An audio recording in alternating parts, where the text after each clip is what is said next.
Assalamualaikum warahmatullahi wabarakatuh. Jumpa lagi teman-teman, masih di Human Resources Foundation. Kali ini kita akan bersama-sama mengulas tentang kompensasi karyawan. Salah satu upaya bagi perusahaan untuk dapat mempertahankan SDM yang dimiliki adalah dengan pemberian kompensasi. Kompensasi merupakan salah satu fungsi operasional dari manajemen SDM dalam memberikan balas jasa kepada karyawan atas apa yang sudah diberikan oleh karyawan kepada perusahaan berupa hasil kerja yang baik. Jadi, di satu sisi karyawan sudah memberikan kontribusi terbaiknya bagi pencapaian tujuan perusahaan, maka balas jasa yang diberikan oleh perusahaan pada karyawan salah satunya adalah pemberian kompensasi. Ada banyak pengertian kompensasi, di sini bukan dikutipkan beberapa.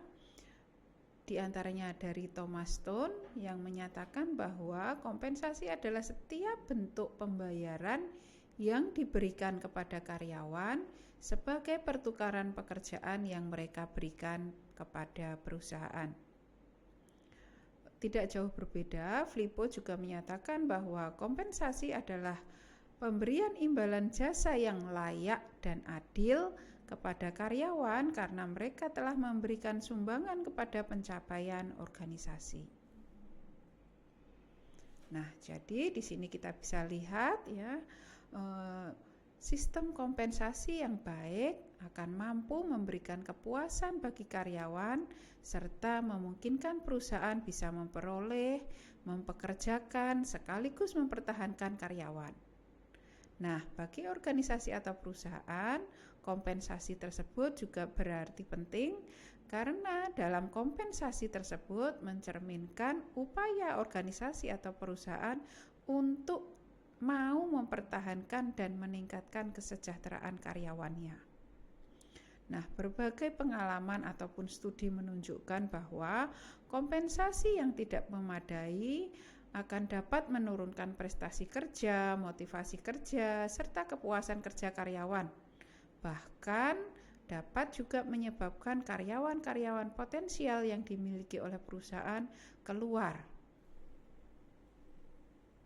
Nah, ada beberapa tujuan kompensasi menurut Hasibuan. Yang pertama, adanya ikatan kerjasama.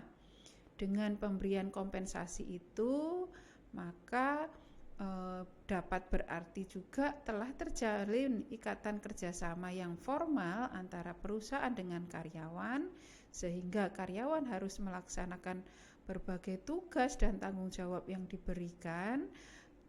Kemudian di sisi lain, perusahaan juga harus membayarkan kompensasi sejumlah yang telah disepakati. Tujuan berikutnya adalah kepuasan kerja. Tentu saja kepuasan kerja ini akan bisa muncul bila mana karyawan bisa mendapatkan kompensasi yang dapat memenuhi kebutuhan-kebutuhan fisiknya, statusnya, sosialnya maupun egoistiknya. Nah, tentu saja itu bisa diperoleh bila mana didapatkan dari perusahaan. Tujuan berikutnya adalah pengadaan yang efektif.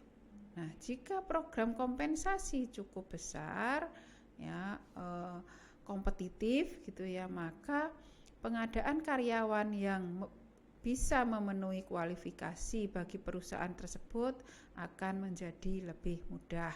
Di sesi awal kita juga pernah pelajari bahwa salah satu faktor yang mempengaruhi banyak sedikitnya pelamar yang masuk adalah adanya kompensasi yang memadai.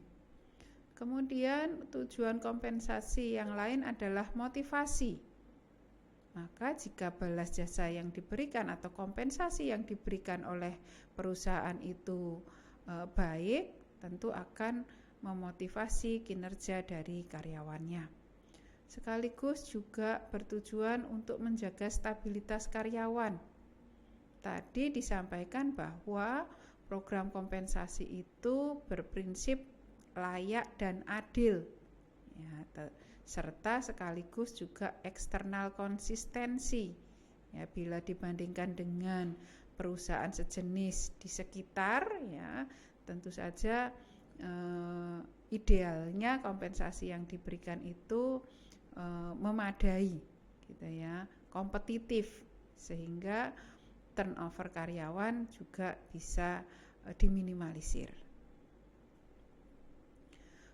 Tujuan berikutnya disiplin. Dengan pemberian balas jasa yang memang layak dan adil tadi, diharapkan sekaligus juga bisa meningkatkan disiplin karyawan, walaupun tidak dalam cara yang langsung, gitu ya, tidak secara langsung. Mereka tentu akan menyadari atau mau mentaati peraturan yang berlaku bila mana diberikan balas jasa yang layak dan adil. Kemudian juga pengaruh serikat buruh. Dengan adanya kompensasi yang baik, maka pengaruh serikat buruh, terutama pengaruh negatif, bisa dihindarkan atau diminimalisir karena karyawan tentu akan lebih fokus atau berkonsentrasi pada pekerjaannya, tidak lagi menuntut kompensasi yang lebih tinggi. Kemudian pengaruh pemerintah. Jika program kompensasi sesuai dengan undang-undang yang berlaku, ya maka tentu akan mengurangi atau meminimalisir adanya intervensi pemerintah dalam perusahaan. Nah, penentuan kompensasi bisa dilakukan dengan dua cara, yaitu dengan melakukan analisis jabatan atau pekerjaan, sehingga kita bisa mengetahui seberapa besar atau seberapa banyak, ya, tugas, tanggung jawab, dan juga risiko dari masing-masing pekerjaan tersebut, ya, sehingga tentu bisa ditentukan berapa balas jasa yang sekiranya layak dan adil. Kemudian juga sekaligus melakukan survei harga atau eksternal konsistensi, karena kita akan mencari informasi berapa harga dari pekerjaan yang sejenis dalam organisasi yang lain, ya. Jadi harga pekerjaan di beberapa organisasi dibandingkan untuk menentukan harga pekerjaan yang ada dalam organisasi agar bisa dinilai layak dan adil. Nah, dari bagian berikut teman-teman bisa melihat apa saja komponen dari kompensasi. Kompensasi itu ya tidak melulu merupakan kompensasi yang finansial, karena ada juga kompensasi non finansial. Untuk yang finansial ada berupa kompensasi yang langsung seperti gaji, kemudian pembayaran lain berdasarkan keterampilan, berdasarkan kinerja, dan lain sebagainya. Untuk kompensasi finansial yang tidak langsung bisa berupa perlindungan hukum, perlindungan pribadi, biaya saat tidak masuk kantor, kemudian juga tunjangan-tunjangan yang lain. Di sisi lain, ya ada juga ternyata kompensasi yang non finansial. Di antaranya adalah imbalan karir ataupun imbalan sosial. Nah, tadi sudah disebutkan bahwa asas kompensasi itu adalah adil dan juga layak. Adil di sini ya tentu saja bukan berarti semua mendapatkan kompensasi yang sama. Tentu kompensasi tersebut harus disesuaikan dengan prestasi kerjanya, jenis pekerjaannya, risikonya, tanggung jawab, kemudian jabatannya, sehingga tentu harus memenuhi syarat internal konsistensi. Selama dalam lingkup internal diharapkan adanya konsistensi dalam pembayaran. Kemudian asas adil ini diharapkan juga bisa menjadikan dasar penilaian perlakuan dan pemberian hadiah maupun hukuman bagi setiap karyawan.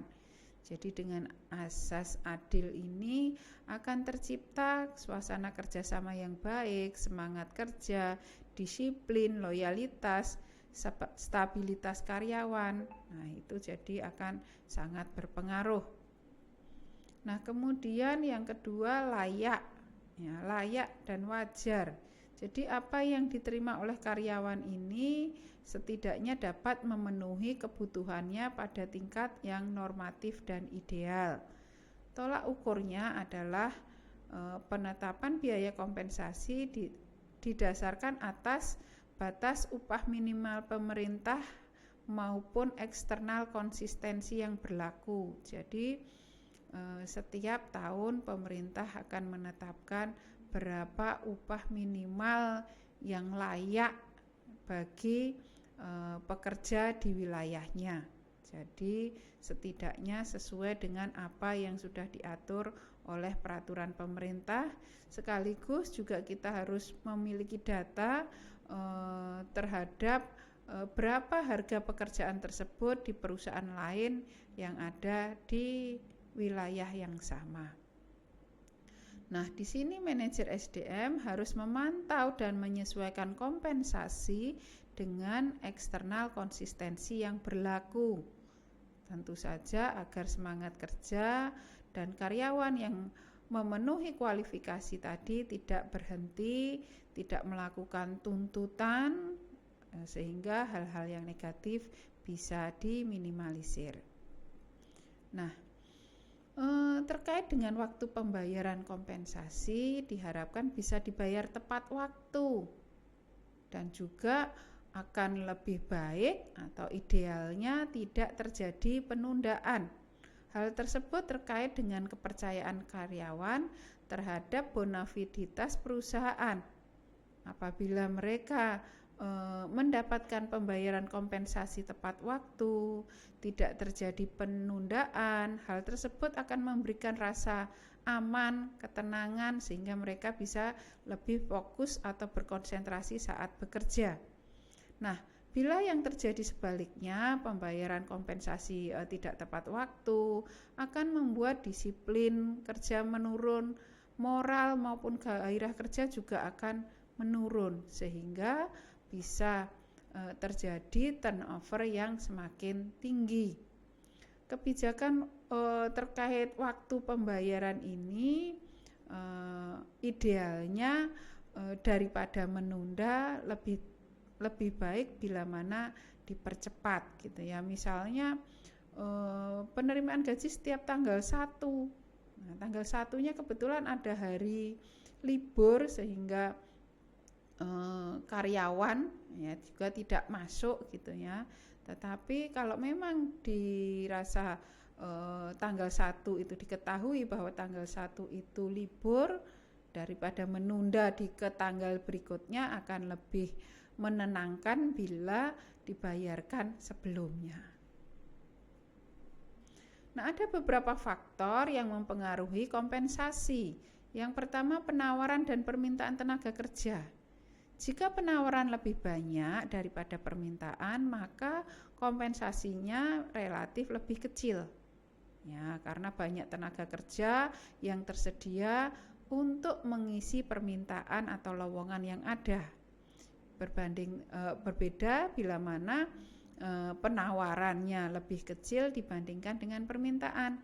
Ketersediaan SDM lebih sedikit daripada SDM yang dibutuhkan. Tentu saja akan meningkatkan kompensasi. Kemampuan dan kesediaan perusahaan. Nah, jadi kemampuan maupun kesediaan perusahaan untuk membayar kompensasi tersebut bila mana makin tinggi, makin mampu, maka tentu saja kompensasi akan menjadi lebih besar. Kemudian keberadaan serikat buruh atau organisasi karyawan. Apabila serikat buruh itu kuat, maka mereka bisa mempengaruhi tingkat kompensasi menjadi lebih tinggi maupun lebih memadai. Sekaligus juga produktivitas kerja karyawan. Makin produktif kerja karyawan tentu akan makin besar tingkat kompensasinya. Kemudian pemerintah juga bisa mempengaruhi kompensasi, di mana pemerintah tentu tidak memihak baik karyawan ataupun tidak memihak pada perusahaan. Mereka akan menetapkan besarnya batas, batas upah minimum dengan tujuan atau maksud agar bisa melindungi para karyawan, masyarakat yang menjadi karyawan. Kemudian juga biaya hidup. Biaya hidup di setiap daerah berbeda, sehingga tingkat kompensasi atau upah minimal yang ditetapkan pemerintah pun juga berbeda-beda. Posisi jabatan. Nah, apabila posisinya lebih tinggi tentu akan menerima kompensasi yang lebih besar, itu wajar gitu ya. Kemudian pendidikan dan pengalaman. Nah, dengan pekerjaan yang sama, bila mana pendidikannya lebih tinggi, pengalamannya lebih banyak, tentu kompensasi yang diterima juga akan semakin besar. Kondisi perekonomian nasional juga akan mempengaruhi besar kecilnya kompensasi. Bila perekonomian sedang berada dalam kondisi yang baik, maka tentu saja tingkat kompensasi akan semakin besar, demikian juga sebaliknya. Kemudian jenis dan sifat pekerjaan. Bila mana jenis dan sifat pekerjaan itu sulit, resikonya tinggi, umumnya tingkat kompensasi atau balas jasa yang diberikan oleh perusahaan itu akan semakin tinggi atau lebih besar. Nah, kriteria keberhasilan sistem kompensasi antara lain, sistem kompensasi diharapkan bisa mendukung pencapaian tujuan organisasi. Ya, kalau memadai, sudah memenuhi prinsip layak, ya, dan adil tadi, ya, diharapkan karyawan bisa bekerja dengan baik, lebih termotivasi, lebih bersemangat, sehingga pencapaian tujuan organisasi lebih mudah untuk dicapai. Kemudian sesuai dengan dan mendukung strategi dan struktur organisasi. Sejak awal kita sudah pelajari bahwa program atau aktivitas apapun yang ada di divisi SDM harus selalu selaras, ya, searah dengan pencapaian tujuan organisasi, sehingga apabila segenap aktivitas yang ada atau berbagai program yang ada itu sudah sesuai dengan strategi atau arah tujuan yang ingin dicapai organisasi, maka bisa dikatakan hal itu berhasil. Menarik dan dapat mempertahankan individu yang kompeten sesuai dengan standar keahlian yang ditetapkan. Jadi karena kompensasi ini juga bertujuan agar SDM yang dimiliki mau tetap berada dalam organisasi, berkinerja, juga memberikan kontribusi terbaiknya pada pencapaian tujuan organisasi. Diharapkan dengan pemberian kompensasi ini mereka mau bertahan dalam jangka panjang dalam organisasi. Menetapkan spektrum yang lebih luas atas perilaku tugas yang diinginkan dari seluruh anggota organisasi. Nah, dengan adanya sistem kompensasi yang baik, maka berbagai tugas-tugas bisa diselesaikan sesuai dengan target yang sudah ditetapkan. Nah, merefleksikan ekuitas bagi seluruh anggota organisasi, ya, persamaan atau keadilan, karena tadi ada internal konsistensi, ya, sepanjang masih dalam satu perusahaan, ya, di dalam perusahaan, kemudian posisi atau jabatannya sama, maka standar kompensasi yang diberikan juga sama. Yang membedakan mungkin tadi, ya, bisa prestasinya, bisa prestasi atau kinerja, ataupun mungkin lama bekerja dan lain sebagainya. Sejalan dengan hukum atau perundang-undangan yang berlaku. Nah, tentu saja apabila tidak melanggar hukum, kita bisa nyatakan bahwa sistem kompensasi itu berhasil. Dapat mencapai berbagai kriteria tersebut dengan biaya yang proporsional dan efektif sesuai dengan kondisi keuangan internal. Jadi, semua kriteria bisa terpenuhi dengan biaya yang optimal, tidak terlalu tinggi ataupun tidak terlalu rendah, dan juga efektif sesuai dengan kondisi keuangan perusahaan. Bila mana kompensasi itu diberikan secara adil, maka bisa memberikan keuntungan atau manfaat, antara lain memberikan dampak positif dalam efisiensi dan hasil kerja setiap karyawan. Kemudian mendorong karyawan untuk memberikan kinerja melebihi standar normal. Biasanya misalnya 8 jam karena ada deadline yang dalam jangka waktu dekat atau pendek, mereka berkenan bekerja melebihi waktu normalnya, misalnya seperti itu. Kemudian membantu proses evaluasi jabatan agar lebih realistis dan dapat dicapai. Sistem kompensasi juga mampu diaplikasikan ke dalam setiap tingkatan jabatan dalam organisasi. Ya, jadi di setiap jabatan ada standar kompensasinya sehingga bisa diaplikasikan ke seluruh tingkat atau struktur organisasi. Memberikan keseimbangan kerja dan kehidupan atau work-life balance, karena mereka dengan bekerja di perusahaan, berkontribusi, mendapatkan kompensasi sehingga mereka bisa memenuhi berbagai kebutuhan. Meningkatkan moral kerja karyawan, produktivitas, dan juga kerjasama sekaligus kepuasan bagi karyawan. Membantu manajemen dalam memenuhi dan menghadapi aksi karyawan, terutama aksi-aksi yang negatif yang dikoordinir oleh serikat pekerja. Membantu penyelesaian yang memuaskan kedua pihak bila terjadi selisih antara serikat pekerja dan manajemen. Nah, tentu saja harus dicarikan solusi terbaik. Memberikan dorongan dan kesempatan bagi karyawan untuk berkinerja dan memberikan hasil lebih baik dari sebelumnya. Jadi, adanya kompensasi yang baik tentu akan memotivasi atau mendorong dan juga memberikan kesempatan bagi karyawan agar bisa meningkatkan kinerjanya dari waktu ke waktu. Nah, jadi itu teman-teman yang bisa kita pelajari bersama terkait kompensasi karyawan. Terima kasih atas segala perhatian, mohon maaf atas segala kekurangan. Wassalamualaikum warahmatullahi wabarakatuh.